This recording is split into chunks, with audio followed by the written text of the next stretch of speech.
Earl, up top, rising, layup, good. It's a triple-double for Bella Earl. Goes matched up with a speedy guard. Great screen, spin move, layup, he missed it. Williamson fights for the board. His putback is good.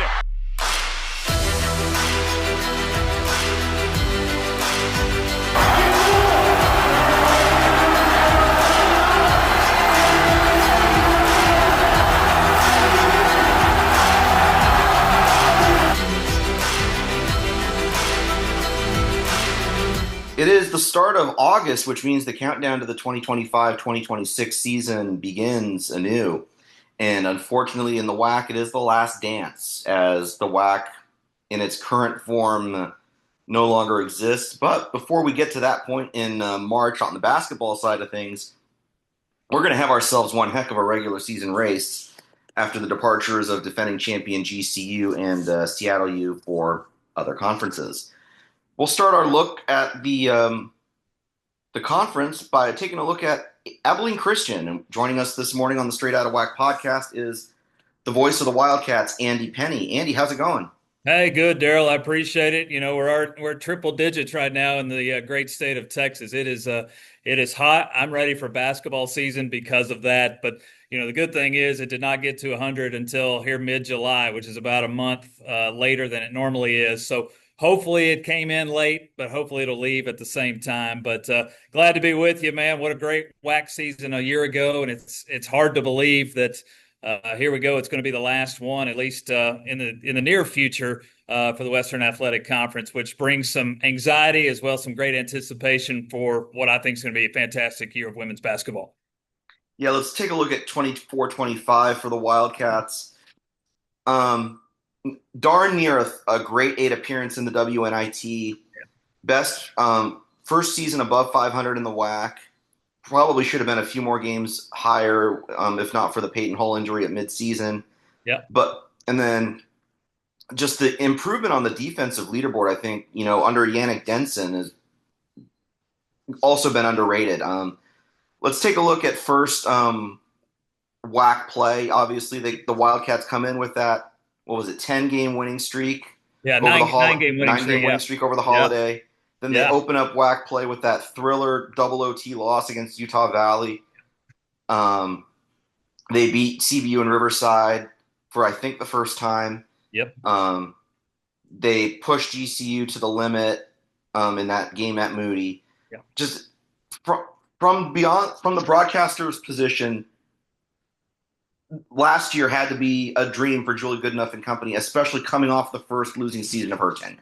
Yeah, I think you're right. I think the people who are in and around Abilene Christian women's basketball walked away with a great sense of pride for a job well done in 24-25. 22-13, the overall record. And you mentioned it, a 9-game winning streak there in the non-conference, undefeated there in the month of December at 7-0. And that included wins versus, you know, the likes of New Mexico, Florida International, Sacramento State. So some pretty good tally marks on the win side. And you get into conference play and stub their toe immediately in that double overtime game versus Utah Valley. What a great battle that was. And Donya Stafford-Collins, a great debut in the WAC last year in that game in double overtime. And before you know it, ACU's at 1-2 with a tough loss versus Grand Canyon. They were up by 13 at the half, but two significant injuries in that game. Peyton Hull breaks the wrist and would miss the next 13 games. And Mia Rivers, the starting point guard, season-ending knee injury in that game.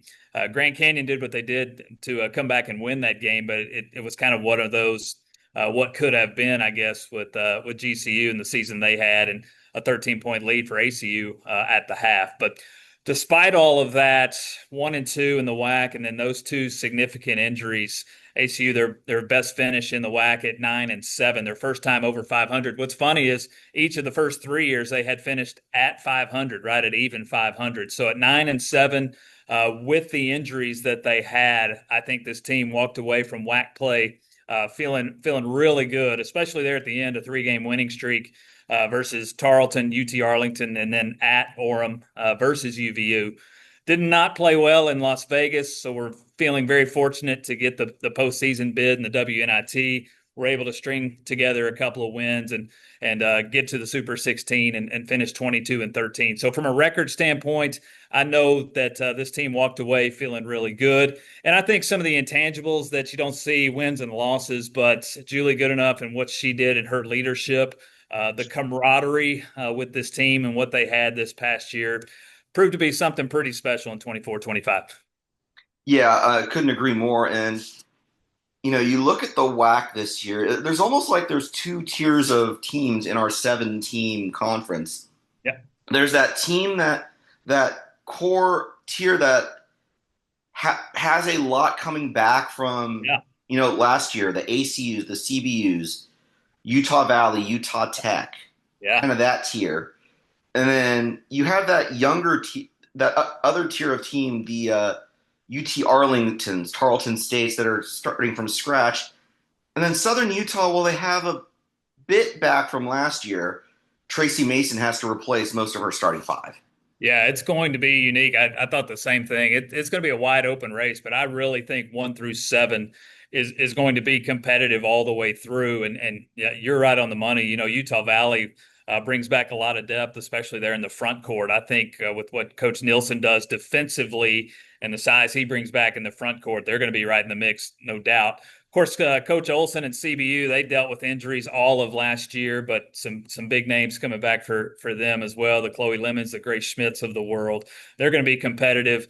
And then, Utah Tech, well, man, injury after injury for them. So what is that team going to look like? Coach Gustin will have them ready, and that'll be a team that'll be competitive. Yeah, it's a rebuild for Coach Wright at UTA, no doubt. It's lost some big names, Coy Love, Avery Brittingham, just a few, and Coach Brock at Tarleton will have some turnover too, but he has the track record. They'll be fine, and Coach Mason will find a way. I mean, that's one of ACU's losses last year was on the road at Southern Utah. They'll be competitive.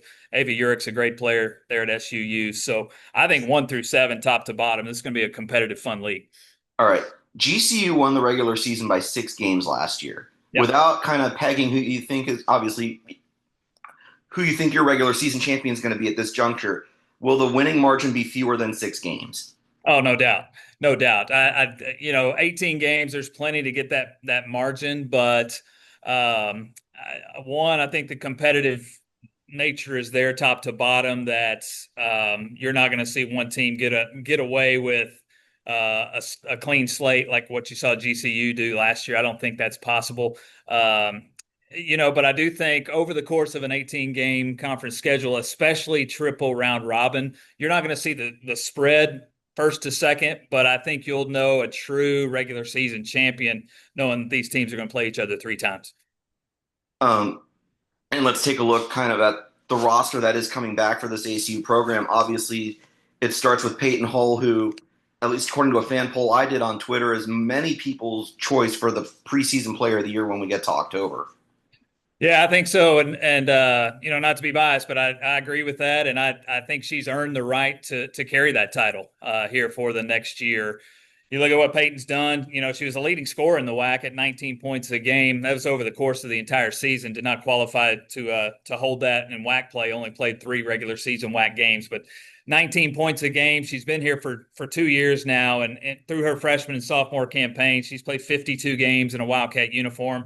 She's been in double figures in 48 of those 52. So she is a natural scorer. Of course, she shoots it well from behind the arc, and 36%, 3, and then she'll find a way to get defenders when they overplay the 3-point line. She'll blow by and find ways to get to the rim, get downhill and score, get to the free throw line and finish it more than 80% at the free throw line. And she's a game changer too. She came back. She was fortunate to come back from the wrist injury. She was able to play in the WAC tournament, and there was a little rust, not only for her but really for the entire team, trying to get back in a rhythm with Peyton in the lineup. But did not play well in Las Vegas as a team. But then you saw the run they made there in the WNIT. Peyton with a 28-point game versus Central Arkansas, 25 on the road at Illinois State. So fresh off the injury, she was back to true form, and I know she'll be ready to go. And with the cast of characters around her, she'll have plenty of opportunities to lead the Wildcats. Yeah, let's look at that cast around her. Obviously, Aaron Woodson stepped into the Peyton Hull role and admirably filled in down the stretch. How valuable were those minutes, do you think, to her, going into her second season in purple and white? Yeah, Daryl, I think you're right on it. When Peyton goes down, Aaron Woodson is the natural fit there. The two guard is the shooting guard position to fill in. Really, she and Bella Earl were the two and the three. And Aaron, just over the course of time with Bella graduating, and what a loss that is, and Bella Earl, more than 100 games played in a Wildcat uniform over her 4-year career. But with the Peyton injury and Aaron coming in and taking those minutes, what that did over the course of the future is allowed Aaron to pull the experience that she needed last year, because she's the natural fit to take Bella Earl's spot in the starting lineup. So when you look at that, if you consider Peyton a starter, which we do, and if you consider Aaron a returning starter, which we do, you're looking at a roster that has all 5 starters coming back. Same with Bree Davis at the point guard spot, who took over for Mia Rivers. So valuable minutes for Aaron at 6 foot, playing the 2 or the 3 guard. She scored 8.5 points a game, but in those 14 games she started, she was just shy of 12. So she's a scorer as well. Loves the 3-point line. That's her natural shot is the 3-point line, but she can put it on the floor and get to the rim too. Yeah, you mentioned Bree Davis obviously stepping in there in mid-January, when Mia Rivers went down. That's huge too. Lose your starting point guard. A capable transfer steps in. She did a wonderful job down the stretch. She did. She'll be in her second year of the transfer from University of North Texas. And what people didn't realize was when Mia went down, Mia and Bree were really splitting the minutes. It was about 20 and 20 for those two. Mia the starter, but Bree about 20 of the 40 minutes. And their statistics were very similar, about 6.5 points a game and about 2.5, 3 assists a game for both of them. So really all that did for Bree was elevate her into a starting lineup. The statistics were able to go up. Her big game of the year was at Seattle U, 17 points and 5 assists. But again, it put her in some positions from a leadership standpoint at the point guard spot, not coming off the bench, but now looked to as the floor general. And she did a fantastic job. Those minutes, again, going from 20 minutes to 35 minutes a game will prove large here in 25-26. Emma Troxel, Meredith Mays back in the post. Mays a second-team All-WAC selection. A season ago, one of the top shot blockers in the league. Obviously, that experience helps down low. Just talk about what Wildcats fans can expect from Amy Flippin, the sophomore. Saw some minutes at the beginning of the year, dwindled at the end as good enough, was forced to kind of set a rotation for the postseason, but there's still a decent amount of size in this league, and that 6'4" frame is going to come in handy. Yeah, I think so. Amy, her freshman campaign, but at 6'4", didn't score the points, but again, she was surrounded by natural scorers, especially out on the perimeter and the way, Coach Goodenough likes to play. But what we saw from Amy a year ago was a defensive presence down on that end. When you think about Avery Brittingham at UTA and last year, Faith Acker, who was at Tarleton and the like, those type of players who are in the league. Amy did a great job of coming in and allowing Meredith to get a breather, and there was no fall off on the defensive end on that end. So I think Amy will prove large down there on the inside as a defensive presence at 6'4". Going back to Meredith Mays on the inside as well, she stands at 6'2", and boy, Meredith is so good. If you watch her, she's what I call a finesse player. She's one that isn't necessarily going to body up all the time, but if she gets the ball, back to the basket, has the ability to put it on the wood and either drop step and get to the rim with her natural right hand, or find a way to spin into the paint and finish really well with the left hand. Her footwork and her ability to use the left hand are something special. And she had a 5-game stretch in WAC play where she was 37 of 50 from the field. 74% over a 5-game stretch. And it's really because I think her natural ability to put it on the floor with her footwork and her left hand caught some defenders off guard, and before they knew it, Meredith was to the glass and finished off the glass and was able to score those points. Her point production went way up when Peyton Hull went down, so we saw it, not only from the perimeter with Aaron Woodson, but also with Meredith Mays on the inside. And then Emma Troxell's just kind of a jack of all trades. She can find a way to score it. She'll play the natural 3 or the 4 position. She'll find a way to score it all the way from posting up on the block or shooting a 3 on the outside. She can really do it both. And then she's one that loves to take the charge. I think she led the WAC in charges. I know she led the Wildcats in charges, up 25 or 30 charges from a year ago. So she's the gritty player. She's the Dennis Rodman of the roster, and to have all of them back with the experience that they have, seven returners are back, and you're looking at 68% of the minutes are back, 72% of the scoring is back. So that's a great foundation for what's ahead. Yeah, and an excellent class that she's brought in. Goodenough has brought in from the portal. Jasmine Stone from College of Charleston, 4 really solid high school freshmen, at least statistically, and a JC transfer. Who among that group do you feel like is going to compete for minutes out from the get-go? Well, I think Jasmine Stone will be in the lineup. She'll be in the rotation really fast. You mentioned the transfer from College of Charleston, a 5'6" guard.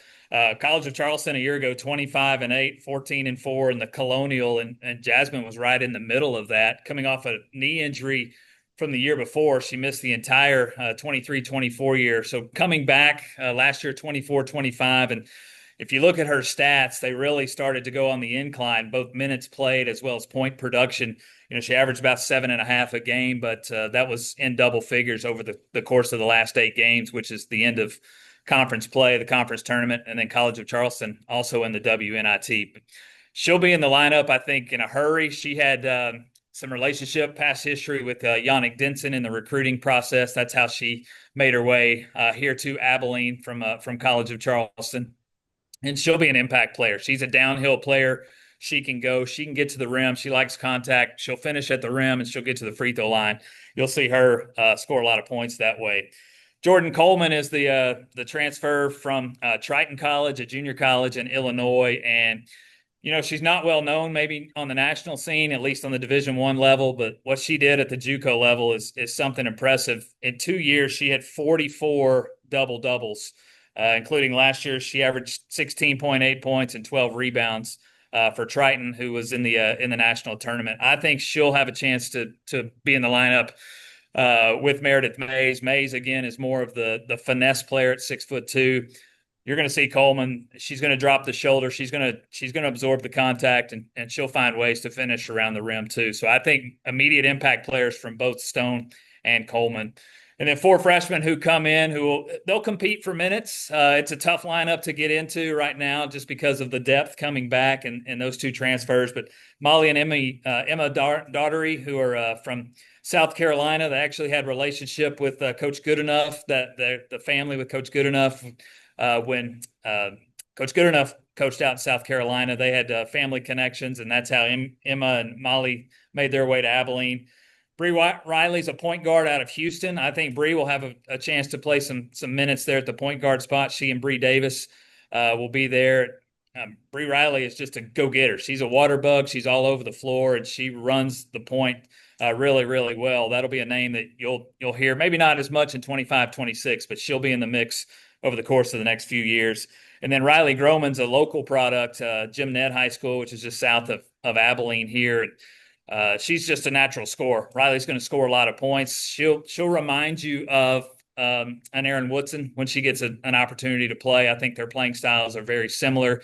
Riley's a natural scorer coming from a high school that played in the state tournament here in Texas, which is something to be said. So when you look at this roster, 7 returners, those 2 transfers, and the 4 newcomers, it's a nice nucleus with a lot of depth. And let's take a look at the schedule they're going to face in the non-conference, obviously. Yeah. Going back to the state of Florida over Thanksgiving for that MTE, which includes possibly 2 Power 5 opportunities, Missouri and Northwestern. Yeah. Or Northwestern. I confused. Yeah, Northeastern's Boston, yeah. And then Bradley out of the MVC. Obviously, return game to Nacogdoches against SFA. Return games against UIW, UTRGV. Another pretty solid schedule there that'll get this Wildcat group ready to go. Yeah, I think so. Of course, the Southland Conference is very Texas-based, so that takes up the majority of the non-conference 4 games against the Southland, as you mentioned. Incarnate Word, RGV, on the road at SFA and on the road at East Texas A&M, which makes, a nice midweek or weekend type of game. The tournament run there in Fort Myers, the Thanksgiving weekend. Julie loves to get the team out of Abilene together on Thanksgiving weekend. It's a pretty annual trip for them to find a 4-team tournament down in Florida, and they'll do it. Yeah, Northwestern is on the schedule. I did see Bradley on the schedule, so I don't know if they're playing a winner's game and then a loser's game, or if they've already set that schedule. But at least publicized, they've got Northwestern out of the Big Ten, and then Bradley out of the Missouri Valley. Those two games down in Fort Myers.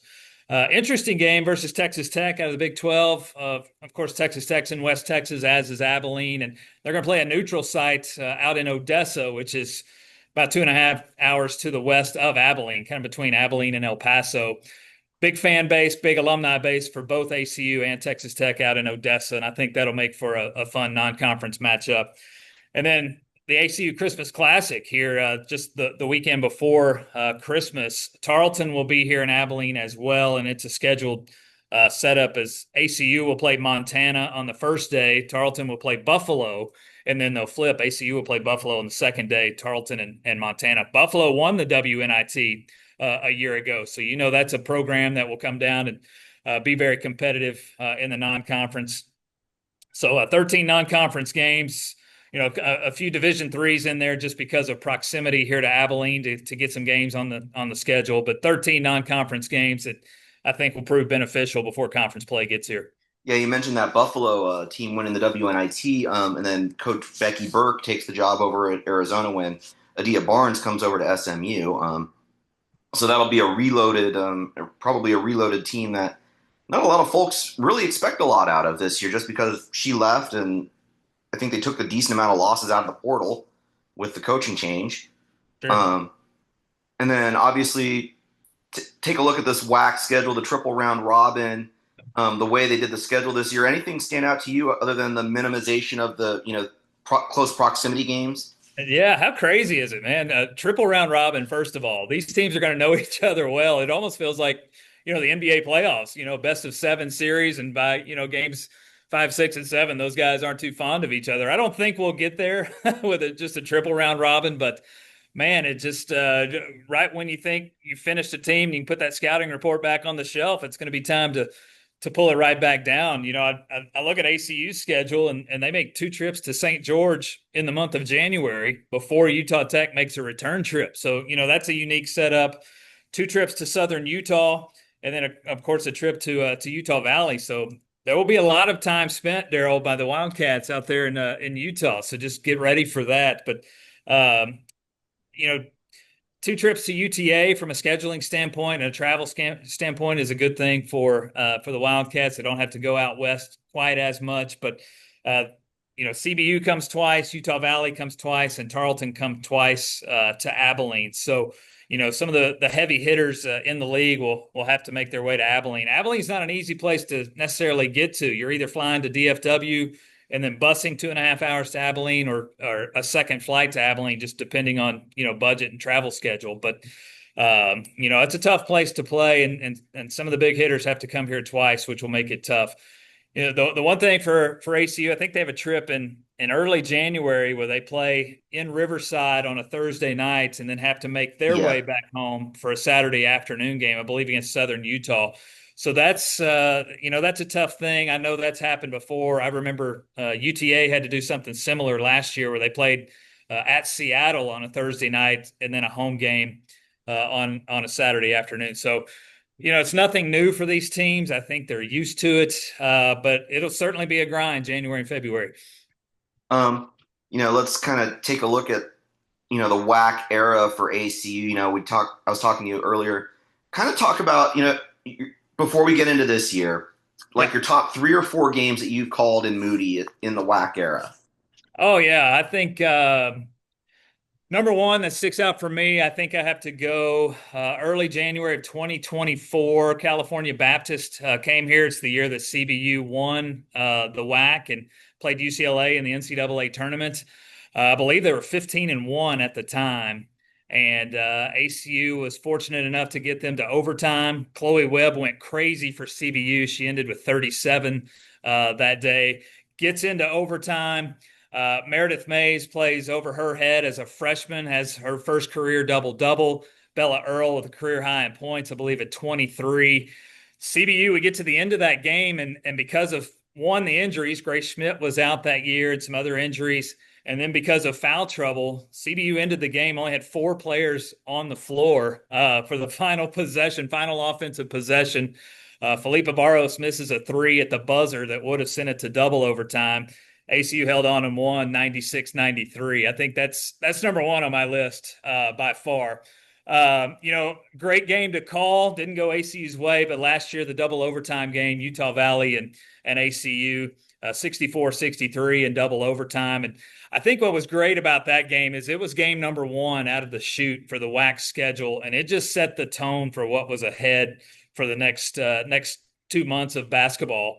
Danya Stafford Collins played tremendous that day, had a double-double, and Dan Nielsen had told me, get ready, she's a double-double type of player, and she came through that day. Talia White, fantastic game that day, and it was just a gritty, grinded out 64-63 in double overtime. That tells you how physical and defensive that game was.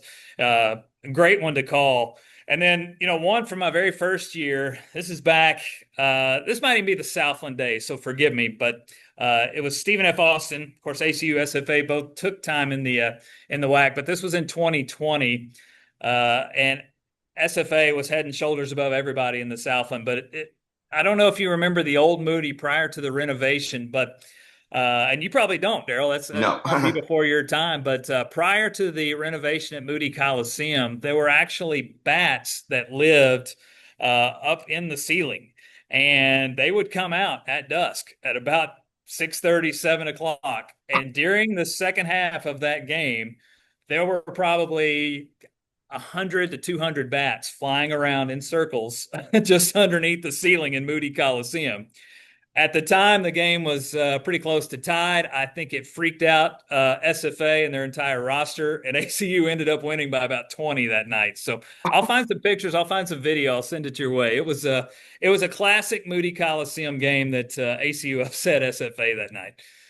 And then obviously looking ahead to the UAC era with the 3 remaining WAC schools joining the ASUN 5 football schools. Yep. Just how excited is the program to kind of go into something more regionalized, like Dan Nielsen was predicting was going to happen, although I don't think he predicted it this fast. Yeah, I think it's good. I think the downside of it is some of the natural rivalries or some of these games that we've seen over the course of 4 going on 5 years will come to an end. And I think that's disappointing to see in some form or fashion because of relationships built over the course of the last 4 or 5 years. But moving ahead, I think it's a good move. There are some still, in-state rivalries, with Tarleton and UT Arlington making the jump into this United Athletic Conference as well.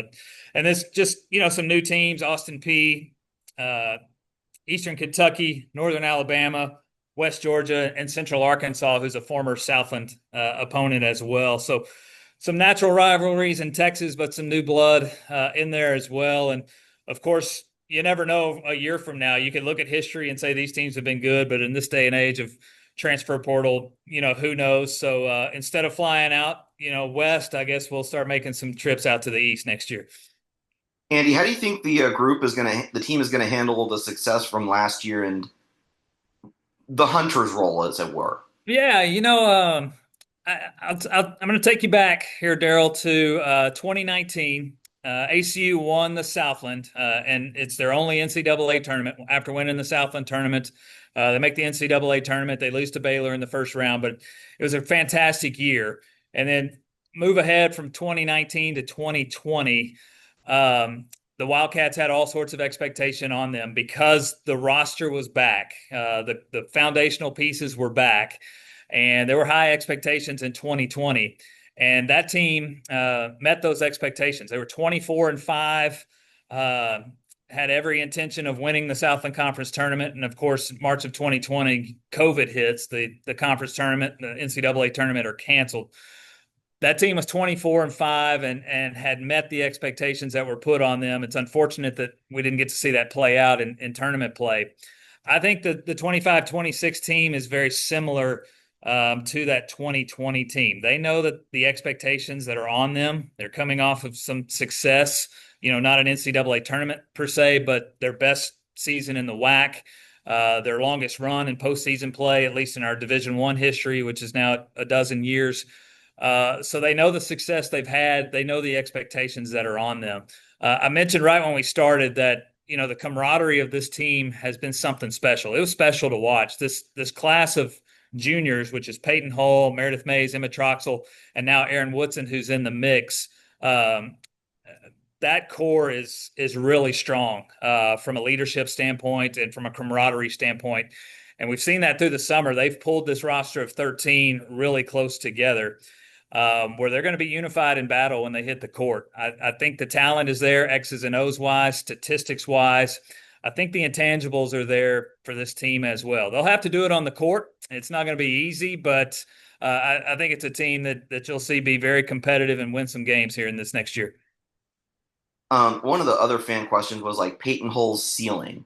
Like in the ACU record books, where do you think, when it's all said and done, her senior year, where do you think she'll end up among the greats to have worn the Wildcat uniform? Well, I tell you, it's really unfortunate that she missed 13 games this year, because she would be 1,000-point scorer already just 2 years in. So just, the assumption is, doing the math, that she'd be over a 2,000-point scorer, which would be the first one in ACU's Division I history.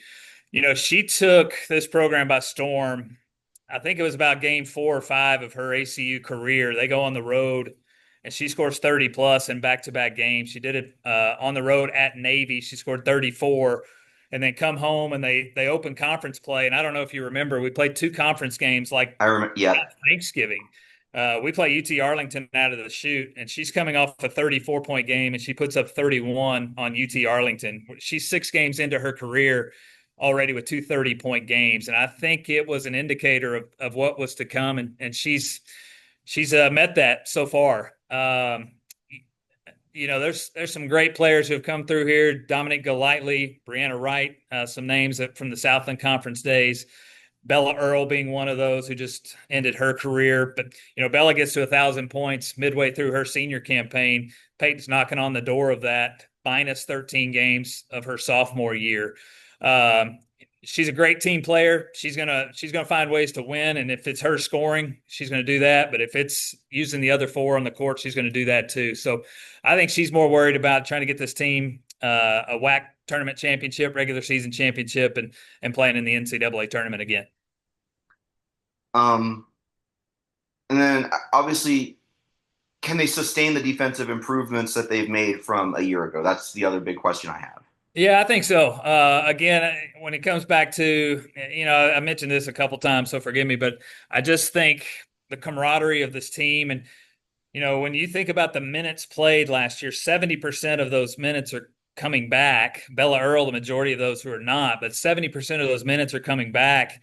They were on the floor together a lot. You mentioned Yannick Denson, who's the associate head coach, and he is a very defensive-minded type of coach. Last year was year 1 from him, and you immediately saw on the stat sheet the defensive improvements. So when you throw in now year 2 of Coach Denson and the philosophies he's trying to instill on the defensive side, plus just these players who have played together, understanding what their roles are on the defensive side, I think you're going to see more pressure. I think you're going to see more 94 feet, full court defensive pressure.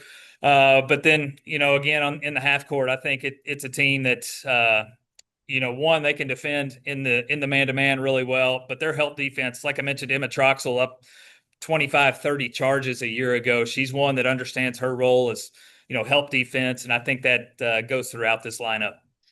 All right, Andy, we're going to do something out of the travel category to close it out. Okay. If I make the return to Moody this year, which I'm kind of pondering, to actually spend more than 12 hours in Abilene, unlike last year, give me one or 2 places I got to stop at and eat. Okay. Man, that's easy. Of course, when you come to Texas, we're talking barbecue and steak. That's what comes to mind. Best barbecue place in Abilene, maybe. Well, knocking on the door in the state of Texas, called the Shed Market. You can find yourself some brisket, some turkey, some ribs, jalapeno cornbread, macaroni and cheese. I mean, it's you're going to pay for it after the fact, but in the moment, you're going to love it. Absolutely love it. So put the Shed Market on the list. If you need a good steak, you're going to Lytle Land and Cattle, which is just to the south of campus. That's a great place. You can find you any kind of steak, baked potato you want there. So, and I tell you what, Daryl, I'll make you a deal. If you get here, find me, and it's on me. It's on me. How about that? Ooh, all right. I gotta like that action. All right. Abilene Christian's Andy Penny, thanks for joining us on a Wednesday morning here in the West Coast. Just under about 100 days till opening night. Thank you so much for the time, Andy. You bet, Daryl. Looking forward to it. Thanks for listening to the Straight Outta WAC podcast. You can find us on Apple Podcasts, Spotify, and other podcasting platforms. Be sure to subscribe so you never miss an episode.